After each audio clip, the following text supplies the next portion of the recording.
Excellent. We'll let some folks filter in here. Great group today.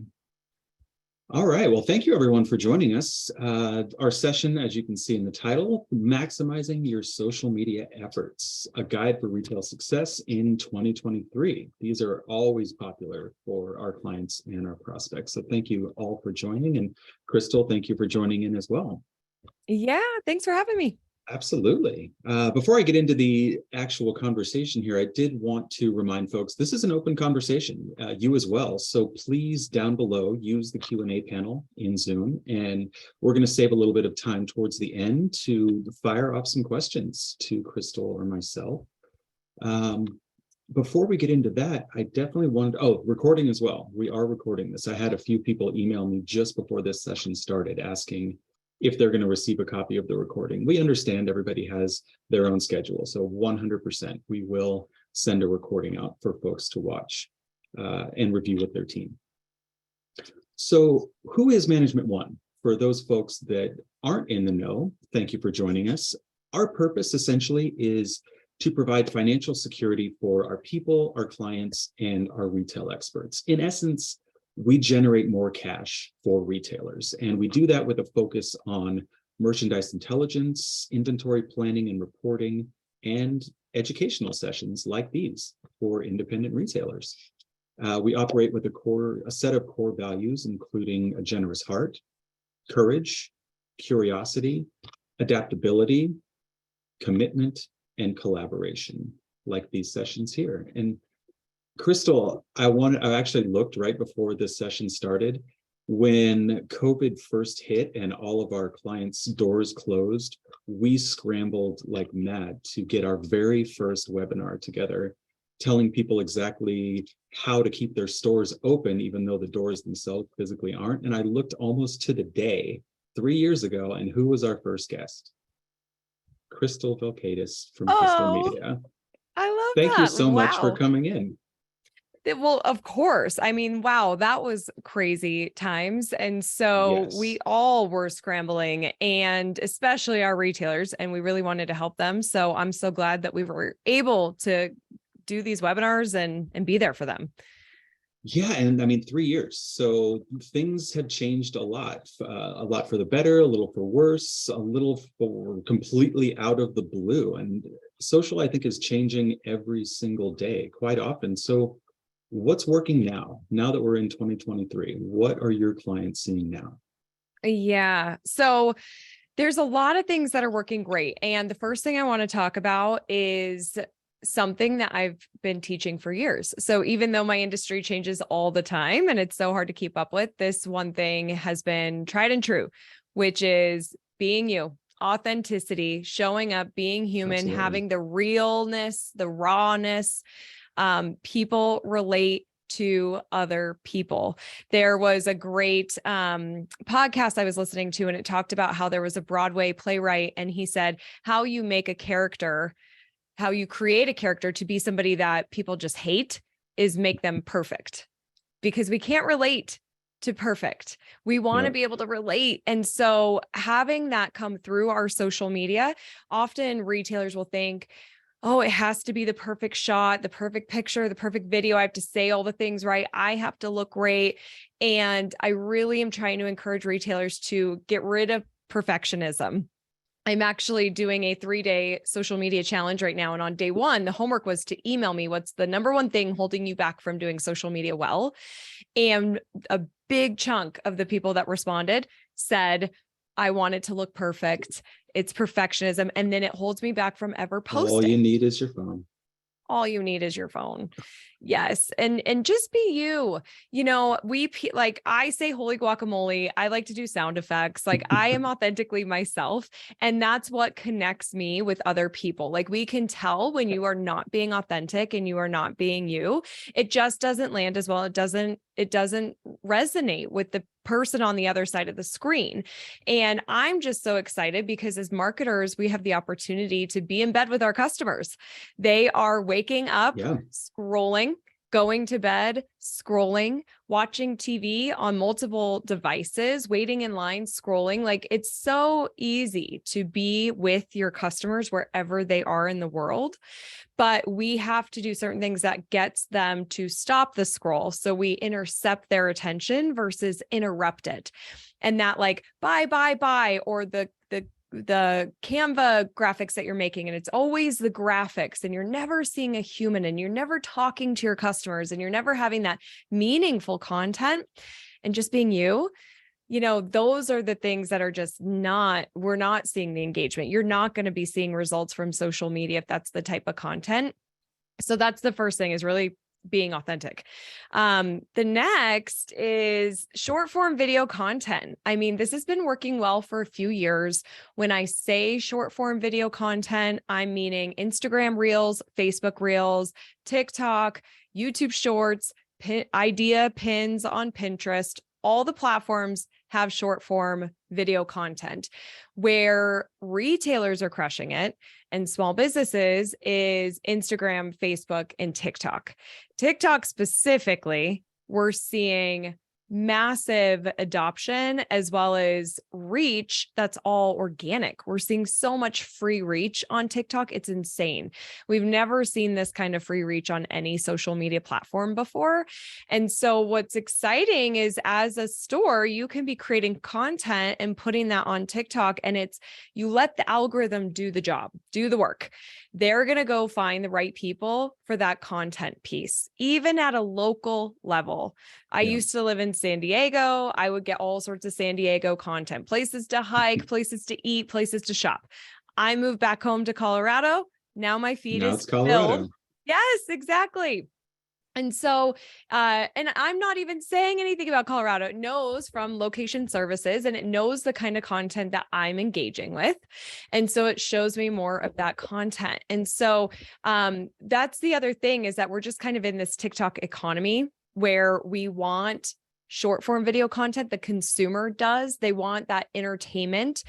Me personally, and I know I'm not alone in this, I'm watching more TikToks than watching TV now, because I can go there to learn. I can go there to get entertained, and it's quicker. I can get more information in faster than if I sit down and watch an hour show. So that's an interesting point when you say short form, because obviously our attention spans have been eroding over the last couple of decades. The iPhone certainly didn't help. What is the right length? When you say short form, is it 60 seconds, 120 seconds? Where's that sweet spot where you can get the engagement without overextending your reach with the brand? Well, way back in the day, like 2 years ago, I used to say your videos need to be as long as they need to be and not a second more. And now, because these platforms are restricted in the length of time, I mean, TikTok, you can do, for some people, you can do up to 10 minutes now, and they're trying to push that. I'm not a fan of that, but you can do, the longer TikToks are 3 minutes, but I don't recommend really taking that 3 minutes unless you need 3 minutes and you are engaged, you are connected, you are prepared, you're really on top of that 3 minutes. But there's a good chance that that 3-minute video could maybe be a 2-minute video. And could it even be a minute video? Just because of the attention economy, TikTok economy, how we want things so quick. So try to make them shorter, see if there's areas where you can cut it back. And one thing that I do, and I see our retailers do, is we think that we want to just give so much value. And so we'll share a lot in a video when it could be broken into like a 3-part series. Yeah. So, if you're going to do like a big how-to or product demonstration or a tutorial or talk about some new items, really look at how long that's going to take you, and holding the attention of that customer. Could it be broken into several parts? And so we're really looking around that minute, trying not to go too far past that, unless, again, it's like this story and you're really holding people's attention. So that's a tough part for retailers. How often to post, number one, and for the retailers that have maybe 1 or 2 people in their store running the entire operation, it's challenging to post every single day 3-4 times a day. So what advice can you give for retailers about how to work this into their daily routine and keep it consistent? Yeah, that's the key, right? So we have the opportunity to show up every single day with our customers. And if we aren't, somebody else is. So I really want our retailers to commit to showing up every single day. It's about your customer. They want to see you. So I know that that's challenging. So I created the daily 5 to make it easier. Okay. Okay, so I'm going to teach the daily 5, and this is a way to get your social media done in 5 minutes or less every single day. Okay, so we can have no excuses.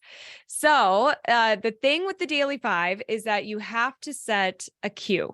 You have to have some sort of alarm, or it's on an opening checklist or closing checklist, something like this is somewhere within your day to remind you to do the daily 5, because you're going to hear the daily 5 today and you're going to be like, okay, I could totally do that. That's awesome. And then you're going to leave this webinar, you're going to have lunch, you're going to be in your store, you're going to go home, and then you're going to go to bed and think, oh, I didn't do the daily 5. I'll start tomorrow.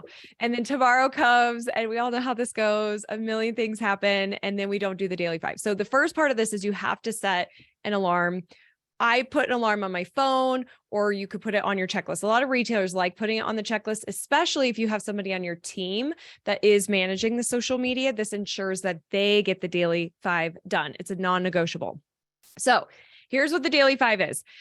And take some notes for this, because you would even have this like in your alarm until you memorize what the daily 5 is. And so it becomes a habit. So the first step is that we're going to think of our perfect customer. You probably have several of them. I want you to think of one of them. Think of that perfect customer. You are creating this piece of content for them. This is not about you. This isn't about how you look, you feel, oh, I don't like my hair today. Oh, I don't know. I don't want to show up like, oh, I might sound stupid. Nope. This is about your favorite customer. They want to see you. They want to hear from you. So we're going to think about them. Number 2, we are going to be us. Just be you.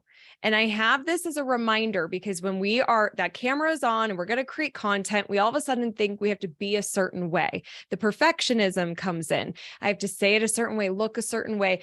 Just be you. People resonate with you. We talked about the importance of authenticity, right? Authenticity, for sure. Yep, exactly. So you're going to be you. 3 is you're going to jump right in. And there's 2 ways I want you to think about this. One is Mel Robbins has her great 5-second rule, where you count down 5, 4, 3, 2, 1, and do the thing. Whatever you're going to do, just don't even think about it. Just jump into action. This is all about getting into action. So I got my perfect customer. I am me, and 5, 4, 3, 2, 1. I'm going to take this picture. I'm going to do this video. I'm going to just do the content, right? Versus resisting it. We're going to do it. Now, if you're doing a video, I want you to jump right in with your hook also. I want you to get to the point of the video right in the beginning, or I want you to say who this video is for. So for example, if you are a jeweler in Fort Collins, you might say, hey, are you looking to propose? Watch this video. That's identifying who should watch this video. It's critical to get. It's the first 5 to 10 seconds. I think when you're talking about that scroll interception, if you're not getting that first 5 to 10 seconds, then they're scrolling right past. They're out. Exactly. And so if you're listening, so your customers are scrolling and they see this video, which is like, hey guys, happy Wednesday. The weather's warmer. It's fall, or spring's around the corner. I'm so excited. And around the corner is also Mother's Day. It's going to be here before you know it. And I've got some gift ideas for you. That video versus, hey, I've got 3 awesome Mother's Day gift ideas that just came into the store. You're going to love these. Mom's going to love them. Let's talk about them.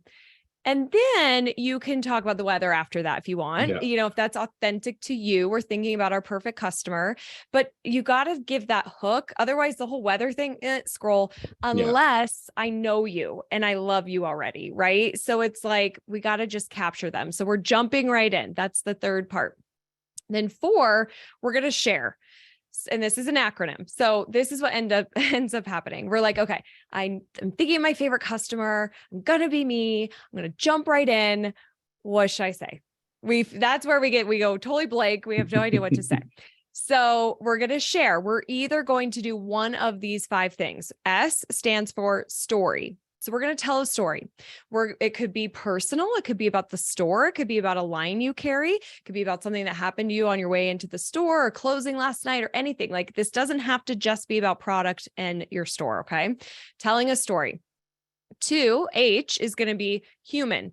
So we're taking a selfie. We're doing a walk and talk, talking to our audience. We're doing a picture of an employee it's her birthday or an anniversary, something that's human, that's related to that, or that's just human. Okay. So it could be a photo or a video, but we need to see the face.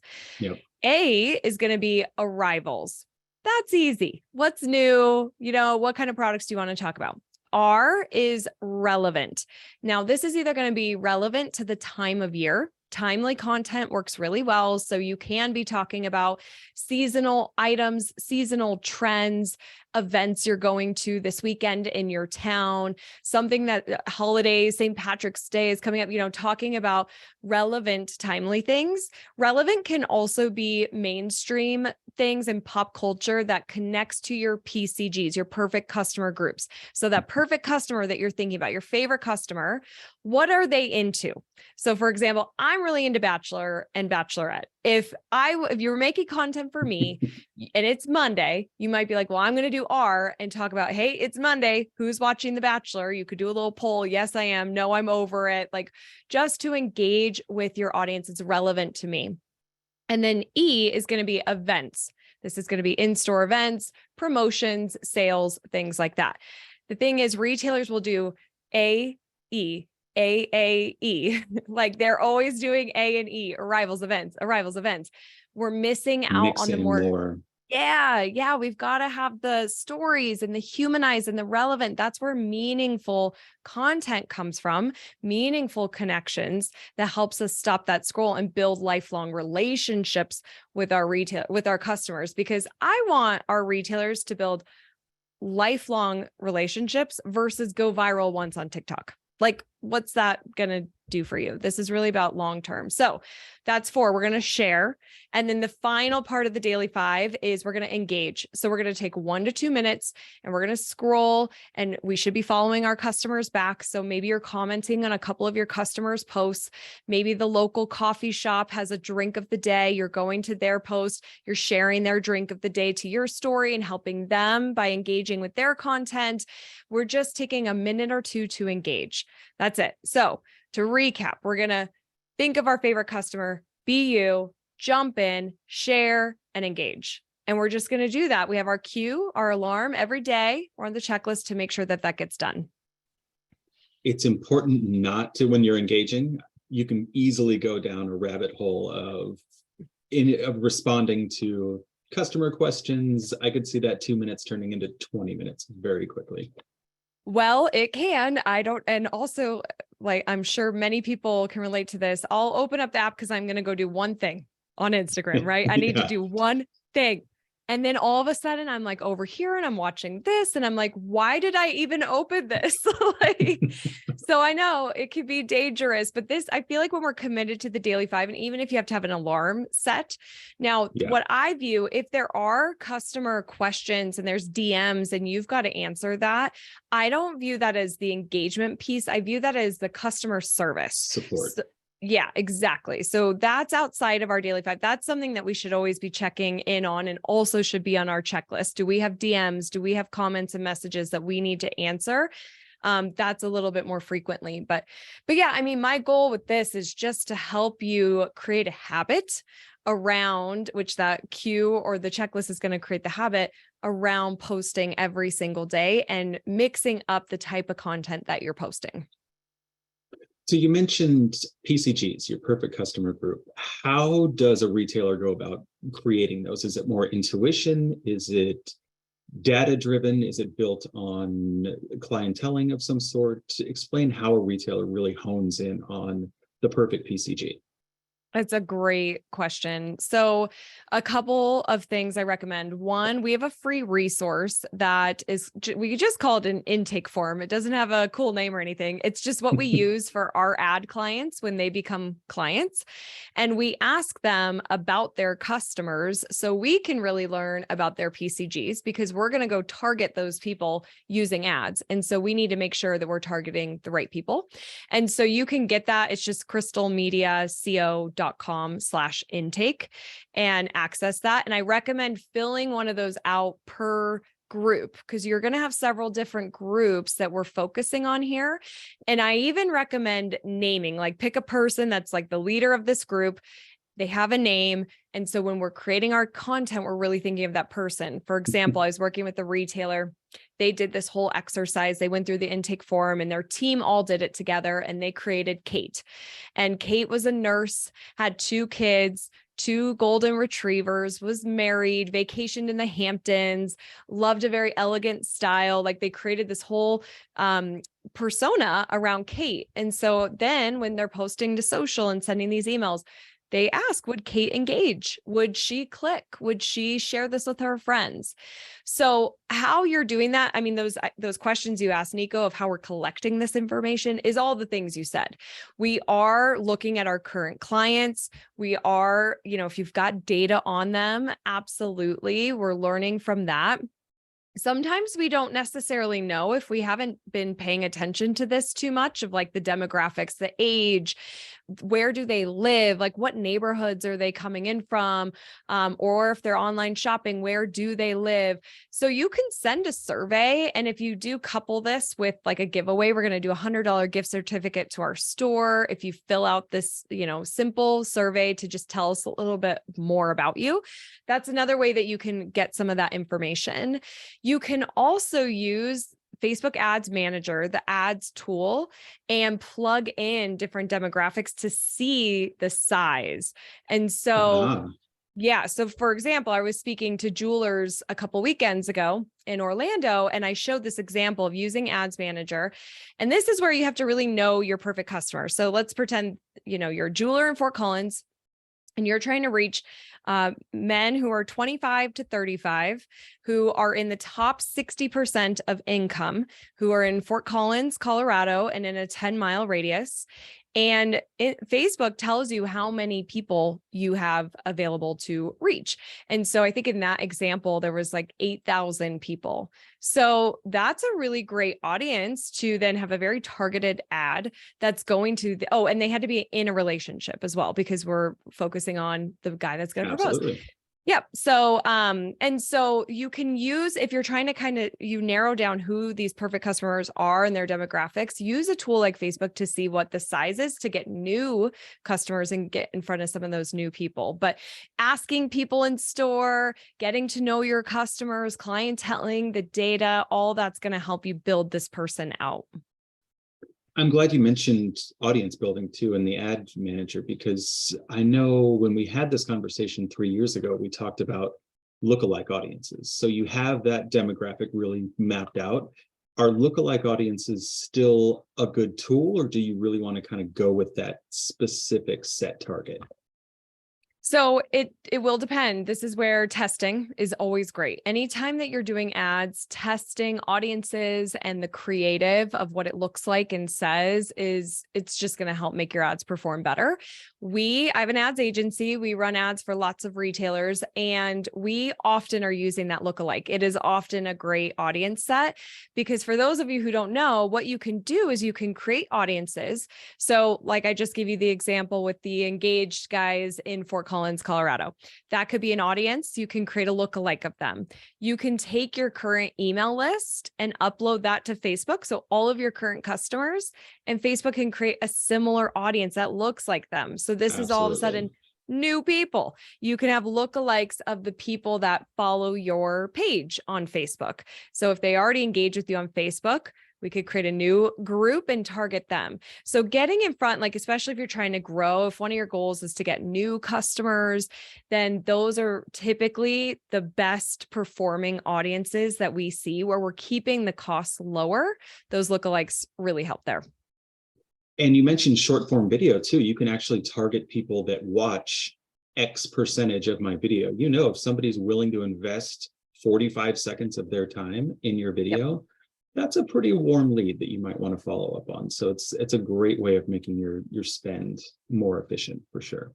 It's a great way. And, we were emailing back and forth before doing this webinar, and you were asking about the like how well live streaming is working right now. Yes, a lot of our clients, that was their lifeline during the pandemic, and it seems to have tailed off. And my question to you on the email was really, is that kind of indicative of a fad that's dying off, or are we really just getting back to a sense of normal brick and mortar operation? Yeah. And so this is such a great time to have this conversation, because I want retailers to connect it with ads going. So I'll come back to that. But with live selling before the pandemic, it was working. We had retailers that were doing it, especially retailers in 2016, 2017, kind of the first adapters. They were seeing really great results. And it was one of the best ways to get free reach on Facebook, because we know that on average, 1% to 6% of people that like a Facebook page are seeing what they post. But if you go live, more people are seeing that. Facebook was putting a heavier weight on that type of content in their algorithm. So it's a good way to get more people seeing your posts. Then what happened is all these stores shut down, and we needed a way to still sell and still see our customers. So we went to live selling, and it exploded.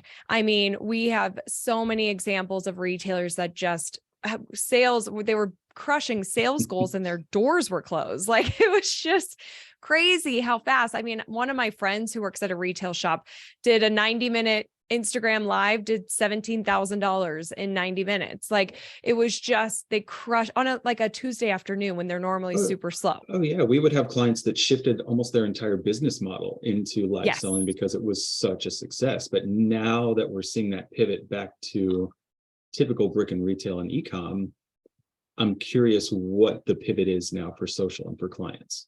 Exactly. So we're seeing, it still is working. I'm still seeing retailers that are doing these lives. I was just on a live before this, and 2 people on there have been doing lives every week for the 3 years plus. And it's been such a good connection for them. One of them uses it for their top 10 clients. So they go live just for their top 10 clients. Oh, that's awesome. Very exclusive, right? Love that idea. But for a lot of us, it was like, whoa, we have a lot of people watching. We're doing a lot of sales. And then the attention moved elsewhere because people got back to normal. People were going into offices, people were traveling, people were going out to eat, people were going into the store. And so we see less visibility on our lives. And so if that's you, if it was working well for you, how I kind of feel is like we're in this big bubble, and now we're kind of leveling off. We're going back to like what it was before. What I would recommend is leveraging ads and keep doing your live selling. So we have to now just work a little harder to promote ahead of time when these are happening and why people should go, and giving them a reason why they should go. If you're giving a gift certificate away or a free drawing for an item or something like that, people love showing up live for those things, and it's engaging. And then I'd also look at, like, can you tighten it at all with our attention economy? Like, is there a way to maybe make that a little quicker, a little to the point to do some of these live sales? But then when you're done, advertise it to your current email list, to your fans, maybe a lookalike. You can test these different audiences. And that way we're getting more eyeballs on the replay, because you're working so hard to do these lives. We want more people to see it. That way they're seeing it when they're in bed at night, when you're not doing the live at that time, like we want to push it that when it's convenient. So then we're advertising, we're getting more eyeballs, we're paying for these eyeballs. And so of course you're going to be monitoring the cost and see if you're seeing a return on this. I know we're going to miss some of that free reach, but I mean, we'll advertise a video sometimes for $5, $10. It doesn't have to be like hundreds or thousands. That's an excellent point, because people hear ads and they think, oh God, $10,000 budget. I remember when you were in Tucson with us in April, you did a fantastic presentation about how your ad budget doesn't have to be in the thousands per month to see a result. Exactly. I mean, we have a client where they had these mystery boxes. They had 150 mystery boxes, like a sewing store, which I love that idea. You didn't know what you were going to get. So people love, like, it's fun and there's curiosity with it and it's a great thing to market. So they posted that on their Facebook page. We promoted it and ran ads in the background where we just promoted that post, and we ran a traffic ad for people to go buy these boxes. And our budget for that was $250. They made $29,000 from that one ad. So, and then a completely different client was just doing a ladies' night out in her store, a 2-hour event. So we promoted that for $30, and she had over 300 people engage with that event ad, where they were either saying, yes, I'm going to go, maybe I'm going to go, or no. And all that engagement helps with the algorithm. And then she had a packed event, and at the event, she did $3,000. We spent $30 to help promote it, so it's like, you don't need a big box budget at all when it comes to Facebook ads. And the thing, going back to with live selling, you can then create an audience out of people that watched the specific video, like Nico was saying.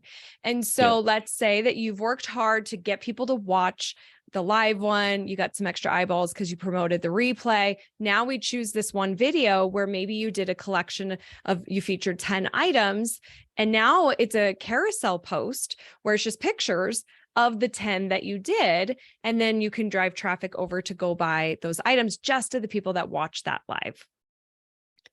So there's a lot you could do. Absolutely. Yeah.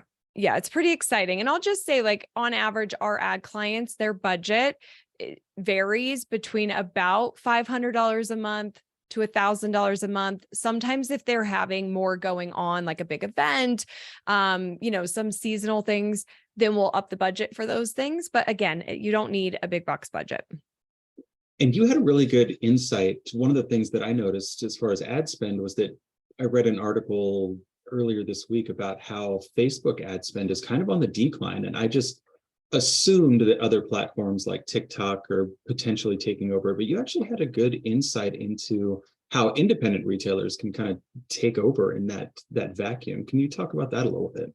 Yeah. So in my world, the internet marketing world, there's so many headlines about big companies jumping ship off of Facebook and Instagram advertising because they're not seeing it work as well. The return on investment's lower. It's harder to get in front of people because what happened again with COVID is everybody was shut down. More people launched e-com sites. So more people had to advertise to get in front of people.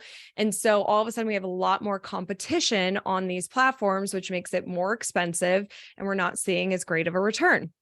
And so then these big companies are, of course, monitoring their budget. They're just not seeing the results. So they're leaving Facebook and they're going elsewhere with their budgets. And what that means is that ad prices drop. And so this is great for our small businesses because you don't have a big box budget. So it means that you could just get more for your ad dollars. It kind of is like they're going on sale. It's cheaper now. So we love that the big box is left. Like, that's great. And the other thing with our retailers, most of the retailers we work with have a brick and mortar storefront. So we're really focusing on that local audience. We're not trying to reach everybody in the country that's in a certain demographic. It's more of a targeted audience, which also keeps that budget low and just very cost effective. We're really getting in front of the right people. So yeah, it's great that it's a little bit more affordable now. Absolutely. I know that you have somewhere to be in about 15 minutes. So I wanted to open it up for Q&A. Before I do that though, you've been running this 3-day free event, which is fantastic. I know a couple of our employees have jumped on it as well. Next month, however, talk about Evolve a little bit. What is the event in Colorado? Yeah. So we have an awesome marketing conference called Evolve that is happening on April 26th and 27th in Denver, Colorado at the stunning Gaylord.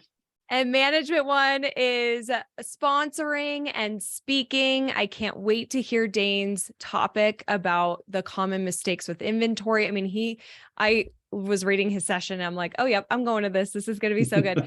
And so we have a phenomenal lineup of speakers, keynote speakers, and breakouts, great networking opportunities. It's just about the power of being in the room and in person. I invest in myself and go to a lot of conferences because when I'm learning at home and on Zoom, I try my best, but distractions happen. My dogs are coming in. It's a beautiful day. I just want to go walk outside. I might meet up with a friend. There's so much. And then with our retailers, they're in their store. Customers are coming in, employees need something. There's so many distractions. And when I show up, I learn more, I take in more, I'm so inspired, and I meet amazing people. Like some of the people I've met are lifelong friends. And so I wanted to create the same experience for retailers where they could get away from their store at an amazing property so we can fully be immersed into the experience and evolve, because that's the name of the game right now. We have to evolve. We have to keep up with marketing. I did a great podcast episode that was released on Sunday. The show is called Rooted in Retail. And my guest, Mark Schaefer, who's one of our keynote speakers at Evolve, says we won't even recognize marketing in 2 years. Like, it's moving so fast, faster than we've ever seen it move. And I've been in this industry for a long time, since 2007. I've never seen it move so fast with these new tools that we have, like ChatGPT and AI design 100%. tools. Oh my gosh, it's crazy. So you've got to keep up. You've got to evolve. And that's exactly why I created this conference. So we are so excited to connect in person, and you can get tickets at the link that Nico just dropped in there. And if you use the code M1, capital M1, you'll save $400 on your ticket. And that is good till the end of March. We also have a Gaylord room block. We have some of those left, and those expire April 3rd. So you're going to want to make sure if you're coming, if you want to stay at the Gaylord, April 3rd, that's going to expire. And then that code, but like, we're just, oh my gosh, Nico, we were talking about this before we filmed, and we've been planning this for a year. The agenda is packed, and I just can't wait to see everybody in person and really help people evolve. I was fortunate enough to go to Magic last month, and I think the in-person experience, it's just pushed trade shows right back to pre-pandemic engagement levels. I mean, it's just seeing people engage and interact with each other, not through screen, even though I love seeing you here. I wish you could be here in person. Right. It's a whole different level. It's so different. Yep. It's a game changer. So let's take a couple of questions here. Let's see. So Shelby is asking, she wanted your thoughts on posting the same short form videos to multiple different platforms. Pros and cons. Yes, Shelby, do it. So I want you to just think about, we're in this very interesting time where we have the opportunity to take one piece of content and multiply it on several different platforms. And so you can absolutely take an Instagram reel and put that on Facebook reel and put that on a TikTok, or vice versa. Your TikTok becomes the Instagram, becomes the Facebook. The one thing you just don't want to do is you don't want to have that TikTok logo on your Instagram reel, because Instagram will punish that. So you want to make sure that you're building that either in the Instagram app, there's no watermark there, or you're using a tool. My favorite tool for creating short form video content is called CapCut, C-A-P cut.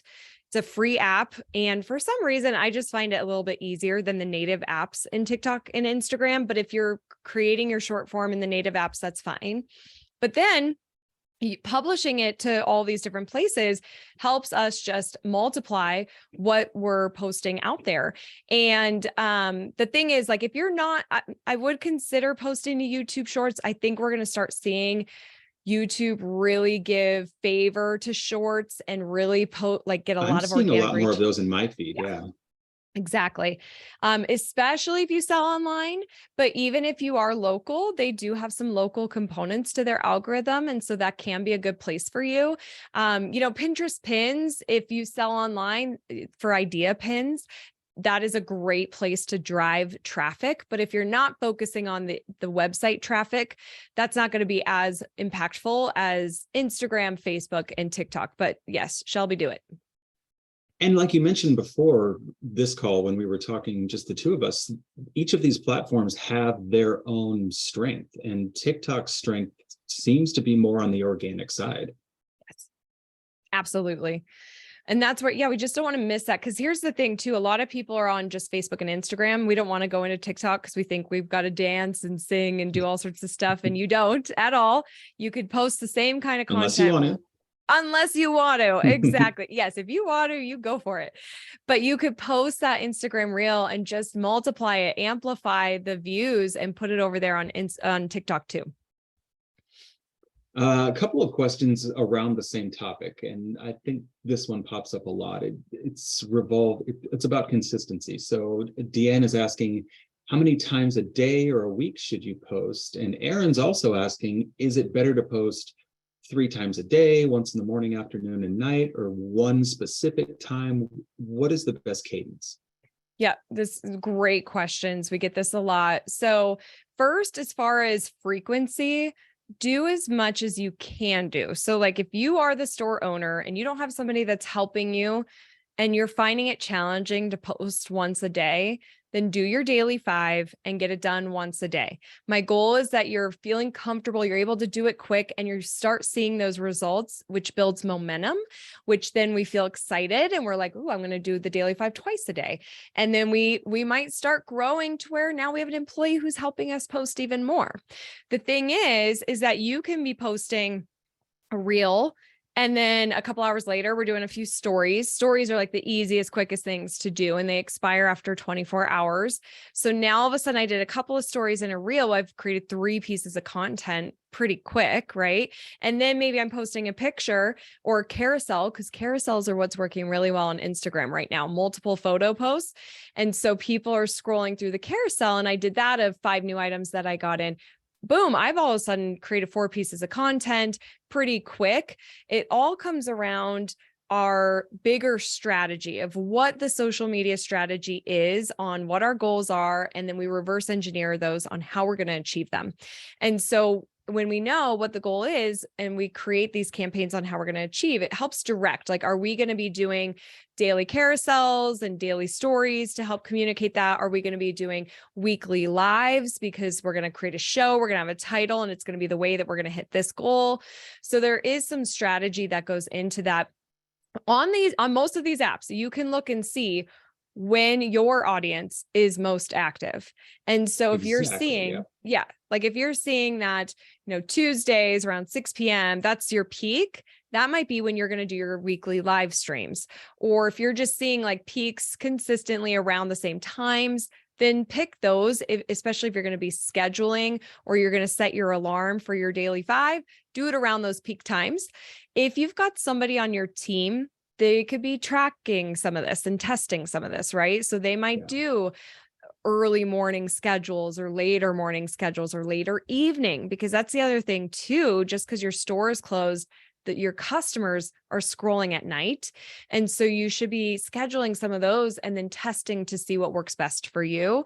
But for the person who's solo and just trying to get it done, don't get overwhelmed with everything I just said. You can work up to those things. At this point, it's just important to post once a day. And I'm going to drop this link. I'm assuming this is the correct one. One of our questions was, what was the name of that app you just said about making reels?